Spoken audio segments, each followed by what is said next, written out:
तर question number 25 या पेपरचा लास्ट क्वेश्चन आहे जो माझ्याकडे अवेलेबल आहे. क्वेश्चन दिसायला खूप कॉम्प्लिकेट दिसतो पण आपण बघूया काय लॉजिक आहे. आधी एक P and Q be a point of perpendicular from 1,7,6 on the line joining the point. तर एक लाइन जॉइनिंग द पॉइंट्स आहे. ही एक लाइन आहे. सपोज पहिला पॉइंट आहे असं ते कसे पण ही पहिली लाइन आहे आपल्याकडे. हा कोऑर्डिनेट आहे 2, -5, 11 आणि इथे आहे -6, 7 and -5. ओके. एक पी पॉइंट आहे अँड क्यू. एक पी पॉइंट कुठेतरी असेल आपल्याला माहिती नाही पण क्यू एक असा पॉइंट आहे जो आर पॉइंट आहे. सपोज नाव दिलं आहे 176. इथून एक परपेंडिकुलर ड्रॉप केला आहे आर पॉइंट या लाईनला जॉईन करणारा. ठीक आहे.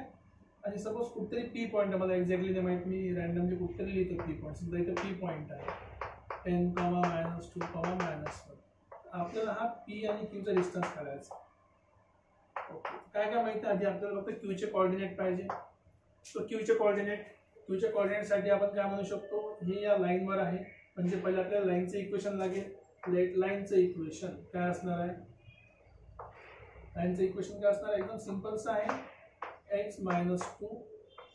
ठीक आहे. इथे y + 5. ठीक आहे. आणि इकडे z - 11 डिवायडेड बाय. ठीक आहे. याचा रेशो 2 + 6, 5 + 6 हा झाला 2 + 5. 2 -6 हा झाला 8, -5 -7 हा झाला -12 आणि हा 11 + 5 हा झाला 16. तो बेसिकली जी आपली लाईन आहे L, he L is nothing but x - 2 upon सगळ्याला आपण 4 ने डिवाइड करू शकतो. 2 y + 5 - 3 आणि z - 11 = 4. Let this is equals to lambda. म्हणजे कुठलाही पॉइंट लॅम्बडाच्या एक व्हॅल्यू रिप्रेझेंट करतो. जसं आपण काही वेळ पहिले एक बघितलं होतं वेक्टरच्या रिप्रेझेंटेशन. सो बेसिकली मला जो पॉइंट क्यू आहे, let Q is equals to काय झाला मग एक्स काढा 2 λ + 2. X is equals to 2 λ + 2. कसं सॉल्व्ह केलं? याला आणि याला इक्वल केलं. 2 मल्टिप्लाय मध्ये आला 2 λ आणि मायनस तिकडे जाऊन प्लस. ठीक आहे. y इज इक्वल्स टू काय झालाय -3 λ -5 right. z is equals to 4 λ + 11.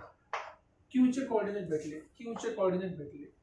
आता हा जो क्यू आर आहे हा या लाईनला परपेंडिकुलर आहे. So let's say find Q R. Coordinate exactly नाही माहिती, आपण कोऑर्डिनेट काढल्या फक्त. आता क्यू आर काढूया आपण वेक्टर. याच्यामधून ते मायनस करा, ते सोपं जाईल कदाचित. किंवा त्यातून हे मायनस करा, 1 - 2. Q R vector 1 minus x चे कोऑर्डिनेट. तो 1 - 2 -1 -2 लॅम्बडा आय कॅप प्लस 7 आहे ना. 7 - 5 7 प्लस 5 ज्या झाला 12 आणि minus plus 3 lambda J cap nice plus -5 -11 -16 and -4 lambda के कॅप नाइस. आता हे जो वेक्टर आहे क्यू आर, हा जो क्यू आर वेक्टर कशाला पॅरलल परपेंडिकुलर आहे? या गिवन लाईनला, म्हणजे 2, 3 आणि 4 ला परपेंडिकुलर आहे. हेच लॉजिक पाहिलं आहे आपण. So therefore Q R dot 2i - 3j + 4k ठीक आहे इक्वल्स टू 0. व्हॅल्यू पुट करा. डॉट सोबत डॉट असते आपल्याला माहिती आहे. सो 2 × -1 - 2 लॅम्बडा -3 × 12 + 3 लॅम्बडा आणि +4 × -16 - 4 लॅम्बडा इक्वल्स टू 0. सिंपलचं काम फास्ट करा. 2 × 1 -2 -4 लॅम्बडा -36 -9 लॅम्बडा प्लस मायनस झाला 64 आणि -16 लॅम्बडा इक्वल्स टू 0. ॲडिशन करा.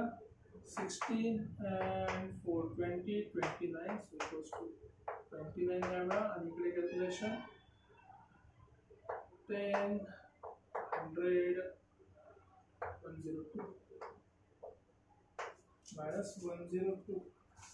Yes.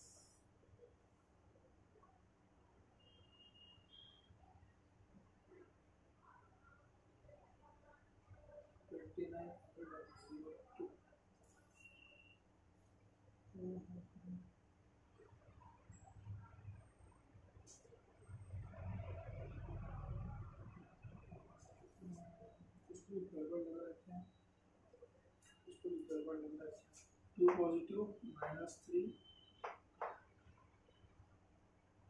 k 6 7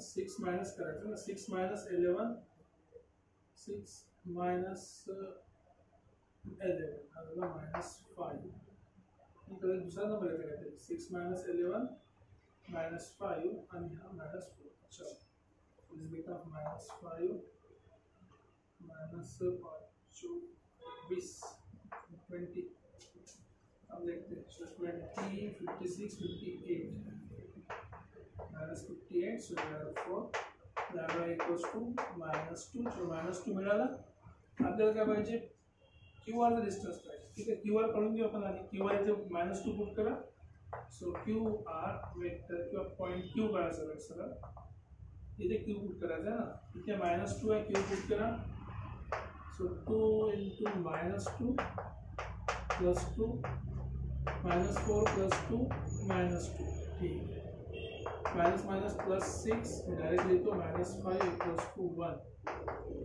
-8 plus 11 equals to 3 सो तो Q पॉइंट मिळाला आता Q पॉइंट चे कोऑर्डिनेट आपले आहे -2 1 and 3 -2 1 and 3 so basically PQ is equals to under root of so subtract करा 10 minus minus plus 12 12 का स्क्वायर plus -2 -1 -3 का स्क्वायर ठीक है -3 का स्क्वायर डिस्टेंस फॉर्मूला है -1 and -3 -4 का square so basically answer is 144 plus 9 plus 16 so basically under root 169 which is also equals to PQ distance is 13 so our final answer is the length of PQ is nothing but 13 units question सोपा थोडासा logic माहित असलं पाहिजे maximum portion coordinates related आहे खासकर 3 dimensional vectors related तो वेक्टरने solve करा किंवा 3D ने सॉल्व करा तुम्हाला PQ चा आन्सर काय भेटला आहे PQ इक्वल्स टू तर अशा प्रकारे आपण हे कंप्लीट पहिल्या सेशनची जेईची मेन्सचे क्वेश्चन सॉल्व केलेले आहे बाकीचे क्वेश्चन आपण ॲडव्हान्स नंतर सॉल्व करूया आधी आपण ॲडव्हान्सची प्रॅक्टिस म्हणून प्रत्येक चॅप्टरशी रिलेटेड काही ॲडव्हान्सचे क्वेश्चन सॉल्व करूया काही डाऊट असेल तुम्ही कमेंट सेक्शनमध्ये लिहू शकता आणि याचं कंपायलेशन तुम्हाला आपल्या चॅनलवर भेटून जाईल तर भेटूया परत नवीन लेक्चरमध्ये ॲडव्हान्सच्या काही क्वेश्चन्ससोबत till then take care bye bye